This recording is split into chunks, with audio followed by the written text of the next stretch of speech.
День российской и чувашской печати отмечался в Чувашском государственном академическом драматическом театре имени Константина Иванова. В дружеской непринужденной манере, без блокнотов, диктофонов, камер и ручек, сотрудники средств массовой информации Чувашии имели возможность пообщаться с коллегами из других изданий, ветеранами журналистского труда, принять поздравления от приглашенных политиков и известных лиц. 89 средств массовой информации зарегистрировано в Чувашии, 73 печатных и 16 электронных. Ежегодно республиканским СМИ оказывается дополнительная финансовая поддержка. Так, в 2019 году по итогам конкурса социально значимых проектов ряд редакций получили гранты на общую сумму 19 миллионов 340 тысяч рублей. Реализовано 104 проекта. После поздравительной речи министра цифрового развития, информационной политики и массовых коммуникаций Чувашской республики Михаила Анисимова на сцену вышел глава Чувашии Михаил Игнатьев. И для того, чтобы увидеть настоящих профессионалов, мастеров своего дела, он попросил включить освещение. И вот условия выступающего и внемлющих уравнялись. Критиковать аргументированно, информацию преподносить достоверно и этим самым воспитывать молодежь.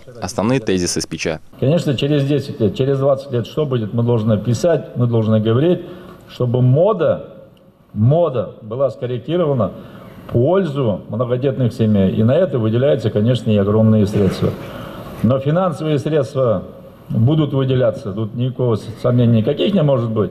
Но дети должны рождаться от любви, от чувств и от уважительного отношения друг к другу. Вот это самые главные ключевые показатели. Не убавить, не прибавить. Отметим, что многие районные газеты в этом году отмечают 90- и 95-летние юбилеи. Красночитайская, Цивильская, Вурнарская, Ядринская. Столетие со дня основания вместе республикой отметит и Чувашское книжное издательство. Ведь День печати – это профессиональный праздник также для издателей и полиграфистов. Книголюбов ждут конкурсы и книжные новинки, посвященные 75-летию победы в Великой Отечественной войне и столетию чувашской автономии. Ну а за словами признательности последовало награждение лучших представителей отрасли. И поздравляли их не только глава республики и министр, но и председатель Госсовета Чувашии Альбина Егорова, председатель Союза журналистов Чувашии Валерий Комиссаров. Ярко и эмоционально выступил прокурор Чувашии Василий Пословский, признавшись, что тоже отчасти журналист. Приветствовали представители прессы, издателей и полиграфистов депутаты Госдумы Николай Малов и Леонид Черкесов. Особенные слова благодарности они адресовали ветеранам журналистики. Мне бы хотелось в первую очередь поблагодарить наших телезрителей города Канаш, главу,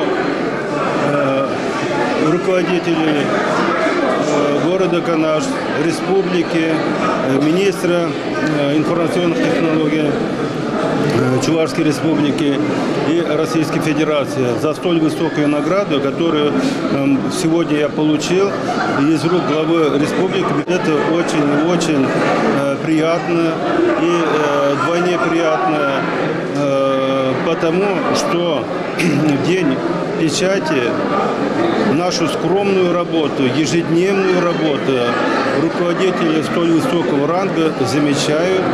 И думаю, стоит и дальше трудиться во благо республики, во благо жителей города Канаш и в области развития информационных технологий. Украшением праздничного концерта стали и выступления артистов, в их числе воспитанники танцевально-спортивного клуба «Эврика», который в этом году, кстати, тоже отмечает юбилей. Ну а когда зазвучали зажигательные песни Алексея Московского, журналисты и госслужащие не смогли усидеть на месте и пустились в пляс. Антоний Николаев, Елена Блатцева. «Вокруг нас».